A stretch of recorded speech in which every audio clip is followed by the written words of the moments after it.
Hello ಎಲ್ರಿಗೂ ನಮಸ್ಕಾರ. ನಾನು ನಿಮ್ಮ ಪ್ರೀತಿಯ ಗೀತಾ ಬಸವರಾಜು. ಇವತ್ತಿನ ಸ್ಪೆಷಲ್ ರೆಸಿಪಿ ಏನು ಅಂತ ನೋಡೋಣ ಬನ್ನಿ. ಇದು ವೆನ್ ಪೊಂಗಲ್ ಅಂತ, ಅಂದರೆ ಇದನ್ನು ಗೀ ಪೊಂಗಲ್ ಅಂತ ಕೂಡ ಕರೀತಾರೆ. ಇದು ತುಂಬಾ ಟೇಸ್ಟಿ ಆಗಿರುತ್ತೆ, ಹೆಲ್ದಿ ಆಗಿ ಕೂಡ ಇರುತ್ತೆ. ಹಾಗೆ ಇದು ಹೋಟೆಲ್ ಸ್ಟೈಲ್ನಲ್ಲಿ ಮಾಡ್ತಕ್ಕಂಥ ರೆಸಿಪಿ ಆಗಿದೆ. ಬನ್ನಿ ಹೇಗೆ ವೆನ್ ಪೊಂಗಲ್ ಮಾಡೋದು, ಇದಕ್ಕೆ ಏನೇನೆಲ್ಲ ಸಾಮಗ್ರಿಗಳು ಬೇಕಾಗತ್ತೆ ಅಂತ ಈ ವಿಡಿಯೋದಲ್ಲಿ ತಿಳ್ಕೊಳ್ಳೋಣ. ಇದು 1 ಪಾವ್ ಅಕ್ಕಿ ಮತ್ತು ಅರ್ಧ ಪಾವ್ ಹೆಸರುಬೇಳೆಗೆ ಬೇಕಾಗಿರ್ತಕ್ಕಂಥ ಐಟಮ್ಸ್ ಆಗಿದೆ. ಬನ್ನಿ ನೋಡೋಣ ಮೊದಲಿಗೆ ಏನೇನೆಲ್ಲ ಸಾಮಗ್ರಿಗಳು ಬೇಕಾಗುತ್ತೆ ಅಂತ. 15 ಹಸಿಮೆಣಸಿನ್ಕಾಯಿ, 1 ಕೊಬ್ಬರಿ ಬಟ್ಲು, ಸ್ವಲ್ಪ ಕರಿಬೇವು, ಸ್ವಲ್ಪ ಕೊತ್ತಂಬರಿ ಸೊಪ್ಪು, ಹಾಗೆ ಶುಂಠಿ ಒಂದು 4 ಇಂಚು. ಇದೆಲ್ಲವನ್ನು ಸೆಪ್ರೇಟಾಗಿ ಇಟ್ಕೊಳ್ಳಿ. ಹಾಗೆ ಒಗ್ಗರಣೆಗೆ ಏನೇನು ಬೇಕಾಗುತ್ತೆ ಅಂದರೆ ಜೀರಿಗೆ 4 ಸ್ಪೂನು ಮತ್ತು ಮೆಣಸು 2 ಸ್ಪೂನು, ದಪ್ಪ ಅಕ್ಕಿ 1 ಪಾವು, ಹೆಸರುಬೇಳೆ ಅರ್ಧ ಪಾವು, ಹಾಗೆ 1 ಕೊಬ್ಬರಿ ಬಟ್ಲು ತುರಿದಿಟ್ಕೊಂಡಿರೋದು, ಶುಂಠಿಯನ್ನು ಸಣ್ಣದಾಗಿ ತುರಿದಿಟ್ಕೊಳ್ಳಿ, ಮೆಣಸಿನ್ಕಾಯನ್ನು ಹೆಚ್ಚಿಟ್ಕೊಳ್ಳಿ ಮಧ್ಯಕ್ಕೆ, ಹಾಗೆ ಇನ್ನು ಕರಿಬೇವು ಹಾಗೆ ಇರಲಿ. ಒಂದು ಪ್ಯಾನ್ಗೆ ಅಥವಾ ಕುಕ್ಕರ್ಗೆ ತುಪ್ಪವನ್ನು ಹಾಕ್ಕೊಳ್ಳಿ. ಇದಕ್ಕೆ ತುಪ್ಪ ಹಾಕಿದ್ರೇ ತುಂಬ ರುಚಿಯಾಗಿರುತ್ತೆ. ತುಂಬ ತುಪ್ಪ ಹಿಡಿಯೋದಿಲ್ಲ. ಒಂದು 6 ಸ್ಪೂನ್ ಆಗೋಷ್ಟು ತುಪ್ಪವನ್ನು ಹಾಕ್ಕೊಳ್ಳಿ. ಮೊದಲಿಗೆ ಸ್ವಲ್ಪ ಗೋಡಂಬಿಯನ್ನು ಗೋಲ್ಡನ್ ಕಲರ್ ಆಗಿ ಫ್ರೈ ಮಾಡಿ ಪಕ್ಕಕ್ಕೆ ತೆಗೆದಿಟ್ಕೊಳ್ಳಿ. ನಿಮಗೆ ಗೋಡಂಬಿ ಆಪ್ಷನಲ್, ನೀವು ಎಷ್ಟು ಬೇಕೋ ಅಷ್ಟು ಹಾಕ್ಕೊಳ್ಳಿ. ಅದನ್ನು ಇದರಲ್ಲೇ ಕುಕ್ಕರ್ನಲ್ಲೇ ಫಸ್ಟ್ ಫ್ರೈ ಮಾಡಿ ಪ್ಲೇಟ್ನಲ್ಲಿ ತೆಗೆದಿಟ್ಕೊಂಬಿಡಿ. ಈಗ ಗೋಡಂಬಿ ಫ್ರೈ ಆಗಿದೆ.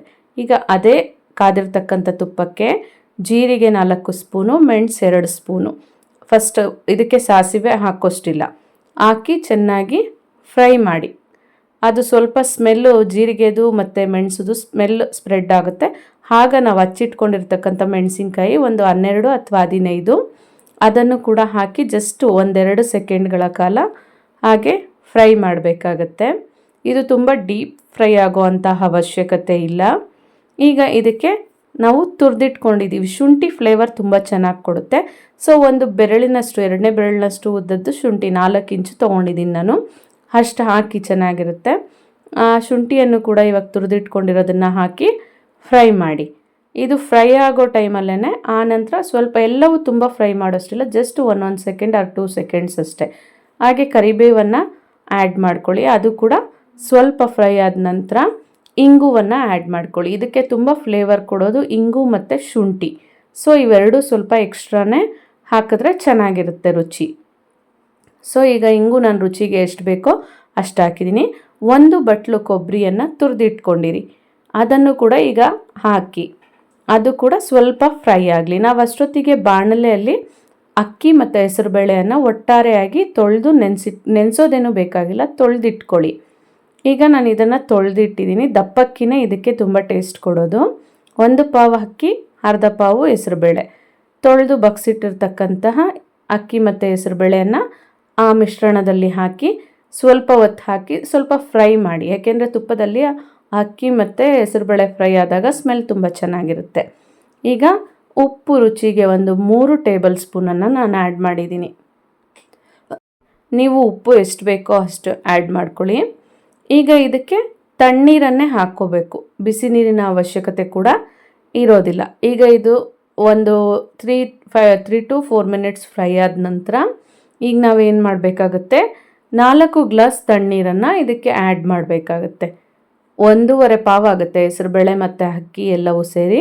ಇದಕ್ಕೆ 4 ಗ್ಲಾಸ್ ತಣ್ಣೀರನ್ನು ಆ್ಯಡ್ ಮಾಡ್ಕೊಂಡಿದ್ದೀನಿ. ಅಷ್ಟೊತ್ತಿಗೆ ನಾವು ಗೋಡಂಬಿ ಮತ್ತು ಕೊತ್ತಂಬರಿ ಸೊಪ್ಪನ್ನು, ಗೋಡಂಬಿಯನ್ನು ಸಣ್ಣ ಸಣ್ಣ ಪೀಸಸ್ ಮಾಡಿಟ್ಕೊಳ್ಳಿ, ಕೊತ್ತಂಬರಿಯನ್ನು ಹಚ್ಚಿಟ್ಕೊಳ್ಳಿ. ನೀರು ಕೂಡ ತೆರಳ್ತಿದೆ. ಸೊ ನಾನೀಗ ಕುಕ್ಕರ್ನ ಮುಚ್ಚಳವನ್ನು ಹಾಕ್ತಾಯಿದ್ದೀನಿ. ಇದಕ್ಕೆ 1 ಕೂಗು ಸಾಕು, 1 ವಿಸಿಲ್ ಬರೆಸ್ಕೊಳ್ಳಿ. ಮತ್ತು ಇನ್ನೂ ಏನು ಮಾಡಬೇಕಂದ್ರೆ ಸೆಪ್ರೇಟ್ ಒಂದು ಪಾತ್ರೆಯಲ್ಲಿ, ಚಿಕ್ಕ ಪಾತ್ರೆ ತುಂಬ ನೀರನ್ನು ತೆರಳಿಸಿಟ್ಕೊಳ್ಳಿ. ಬಿಸಿ ನೀರು, ಈಗ ಬಿಸಿ ನೀರು ತೆರಳ್ತಿದೆ. ಕುಕ್ಕರ್ ಬಿಟ್ಟ ನಂತರ ಈ ರೀತಿ ಇರುತ್ತೆ, ಅಂದರೆ ಒಂದು ಹದದಲ್ಲಿ ಇದು ಇರುತ್ತೆ. ಈಗ ನಾವೇನು ಮಾಡಬೇಕಾಗತ್ತೆ ಅಂತಂದರೆ ಸ್ವಲ್ಪ ಅದನ್ನು ತಿರುಗಿಸ್ಬಿಟ್ಟು ಆನಂತರ ನಾವು ಕಾಯಿಸಿಟ್ಕೊಂಡಿರ್ತಕ್ಕಂತಹ ಬಿಸಿ ನೀರನ್ನು ಇದಕ್ಕೆ ಹಾಕಬೇಕಾಗತ್ತೆ. ಹಾಕಿಬಿಟ್ಟು ಮತ್ತೆ ಸ್ವಲ್ಪ ಸಣ್ಣ ಉರಿಯಲ್ಲಿ ಕುದಿಸ್ಬೇಕು. ಇದು ತುಂಬ ಸ್ವಲ್ಪ ನುಣ್ಣಕ್ಕೆ ಇದ್ರೇ ಟೇಸ್ಟ್ ಚೆನ್ನಾಗಿರುತ್ತೆ. ಸೊ ಈಗೇನು ಮಾಡ್ತಿದ್ದೀನಿ, ಬಿಸಿ ನೀರನ್ನು ಹಾಕಿದ್ದೀನಿ. ಜಾಸ್ತಿನೇ ನೀರು ಹಾಕಿ ಪರವಾಗಿಲ್ಲ, ಅದು ಹೆಸರುಬೇಳೆ ಅಂಶ ಇರೋದ್ರಿಂದ ಕುದೀತಾ ಕುದೀತಾ ಮಂದ ಬರುತ್ತೆ. ಈಗ ಸಣ್ಣ ಉರಿಯಲ್ಲಿ ಕುದಿಯೋದಕ್ಕೆ ಬಿಟ್ಟಾಗ ಆ ಹೆಸರುಬೇಳೆ ಬೇಳೆ ಕಾಣಿಸ್ತಿದೆಯಲ್ವ, ಅದು ಕೂಡ ನೀಟಾಗಿ ಅದರ ಎಲ್ಲ ಸ್ಪ್ರೆಡ್ ಆಗಿ ಅನ್ನ ಹದವಾಗಿ ಬರುತ್ತೆ. ಈಗ ನೋಡಿ, ಅನ್ನ ಕುದೀತಾ ಕುದೀತಾ ಒಂದು ಹದಕ್ಕೆ ಬರ್ತಿದೆ. ಇದಕ್ಕೆ ಕೊಕೊನಟ್ ಚಟ್ನಿ ಅಂದರೆ ಕೊಬ್ಬರಿ ಚಟ್ನಿ ತುಂಬ ಚೆನ್ನಾಗಿರುತ್ತೆ. ಈಗ ನಾವು ಚಟ್ನಿಯನ್ನು ಇದಕ್ಕೆ ಹೇಗೆ ಪ್ರಿಪೇರ್ ಮಾಡ್ಕೋಬೇಕು ಅಂತ ನೋಡೋಣ ಬನ್ನಿ. ಹಾಗೆ ಗೋಡಂಬಿ ಪೀಸ್ ಮಾಡಿಟ್ಕೊಂಡಿರೋದನ್ನು ಈಗ ಇದಕ್ಕೆ ಮತ್ತು ಕೊತ್ತಂಬರಿ ಹಚ್ಚಿಟ್ಕೊಂಡಿರ್ತೀವಲ್ವ, ಅದನ್ನು ಕೂಡ ಆ್ಯಡ್ ಮಾಡಿಬಿಡಿ. ಕೊತ್ತಂಬರಿ ಕೂಡ ಆಪ್ಷನಲ್, ಕೊತ್ತಂಬರಿ ಇಷ್ಟಪಡೋರು ಹಾಕ್ಕೋಬೋದು. ನನಗಿಷ್ಟ ಅಂತ ನಾನು ಕೊತ್ತಂಬರಿಯನ್ನು ಇದಕ್ಕೆ ಆ್ಯಡ್ ಮಾಡಿದ್ದೀನಿ. ಕೊತ್ತಂಬರಿ ಇಷ್ಟ ಇಲ್ಲ ಅನ್ನೋರು ಇದಕ್ಕೆ ಹಾಕಲಿಲ್ಲ ಅಂದ್ರೂ ಪರವಾಗಿಲ್ಲ.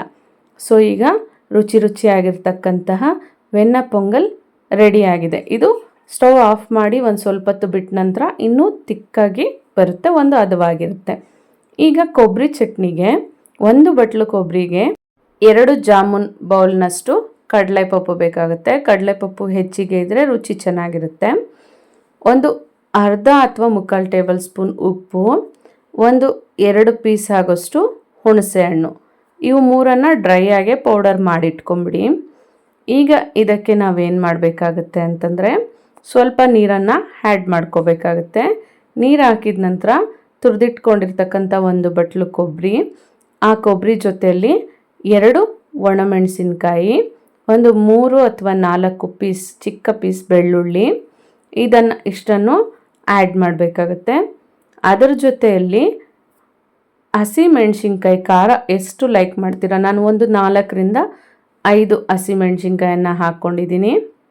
ಇದನ್ನು ಕೂಡ ಸ್ವಲ್ಪ ತೊಕ್ಕು ಹೊಡಿಸಿ, ನುಣ್ಣಗೆ ಹೊಡಿಸ್ಬೇಡಿ. ವೀಪರಲ್ಲಿ ಹಿಂದಕ್ಕೆ ಉಲ್ಟಾ ಹೊಡಿಸಿದ್ರೆ ತೊಕ್ಕಾಗೇ ಇರುತ್ತೆ. ಓಡಿಸಿ ಹಿಂಗೆ ಆಫ್ ಮಾಡ್ತಿರ್ಬೇಕು.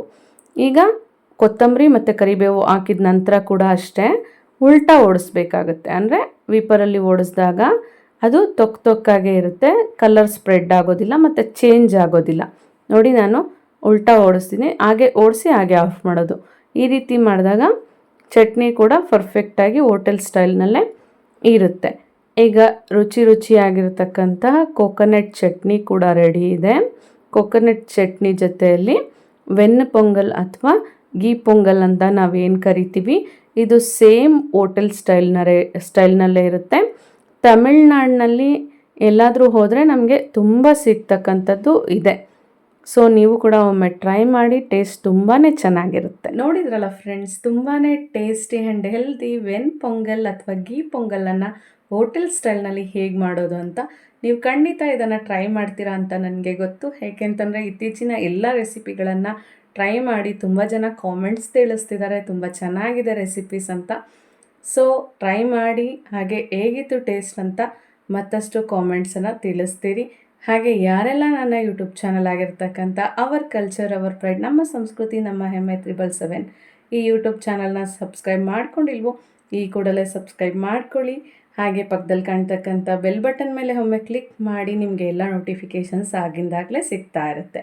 ಹಾಗೆ ನನ್ನ ಯೂಟ್ಯೂಬ್ ಚಾನಲನ್ನು ಆನ್ ಮಾಡಿದ ತಕ್ಷಣ ಅಲ್ಲಿ ಪೋಸ್ಟ್ ಅಂತ ಕಾಣಿಸ್ತಿರುತ್ತೆ, ಪೋಸ್ಟ್ ಮೇಲೆ ಕ್ಲಿಕ್ ಮಾಡಿ ನೆಕ್ಸ್ಟ್ ಪೋಸ್ಟ್ ಯಾವುದಿರುತ್ತೆ ಅಂತ ಅದರಲ್ಲೂ ಕೂಡ ನಿಮಗೆ ತಿಳಿಸ್ತಿರ್ತೇನೆ. Until then, take care. Thank you. Bye-bye.